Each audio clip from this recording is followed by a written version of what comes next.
ಒಂಥರ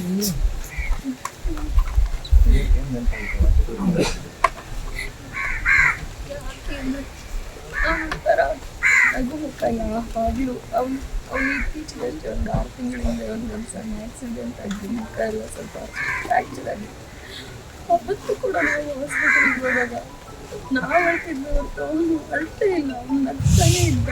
ನೀವು ಹೋಗಿ ಚಿಲ್ ಮಾಡಿ, ಇದೆಲ್ಲ ಎಕ್ಸ್ಪೀರಿಯನ್ಸ್ ಆಗಬೇಕು ಕಡೆ ಲೈಫಲ್ಲಿ ಅಂತ ನನ್ನ ಸ್ವೀಟೆಸ್ಟ್ ಫ್ರೆಂಡ್ ಅವನ ಯಾವಾಗಲೂ ಸ್ವೀಟು ಅಂತ ಕರಿತಾ ಇದ್ದವು. ನನಗಿಂತ ಏಜಲ್ಲಿ ದೊಡ್ಡವನು, ಆದ್ರೂ ಅವನು ಆ ಕುಳ್ಳಕ್ಕೆ ಆ ರೀತಿ ಇದ್ದಿದ್ದರಿಂದ ನಾನು ಅವನ್ನ ತುಂಬ ಮುದ್ದಾಗಿ ಸ್ವೀಟು ಅಂತ ಕರಿತಾ ಇದ್ದೆ.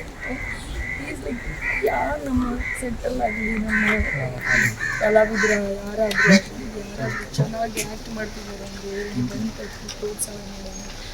ಅವ್ನು ಯಾವತ್ತು ಅವನ ಕಷ್ಟ ಅವ್ನು ಯಾರ ಹತ್ರ ಹೇಳ್ಕೊಂಡವನು, ನಮ್ಮ ಹತ್ರ ಅಂತೆಲ್ಲ ಕಷ್ಟ ಕೇಳೋನು, ನಮ್ಮ ನಗ್ಸೋನು, ಚಿಲ್ ಮಾಡುವ ಅಂತ ಎಲ್ಲ ಅವನಿದ್ದ ಕಡೆ ನಗು ಅಷ್ಟೇ.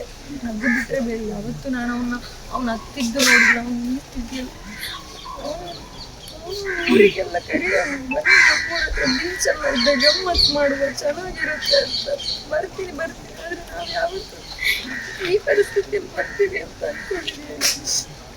ಅವ್ನು ದೊಡ್ಡ ಆಸೆ ಅಂದರೆ ನಮ್ಮ ತಂದೆ ಕೂಡ ಇಲ್ಲ, ತಂಗಿ ಮದುವೆ ಮಾಡಬೇಕು.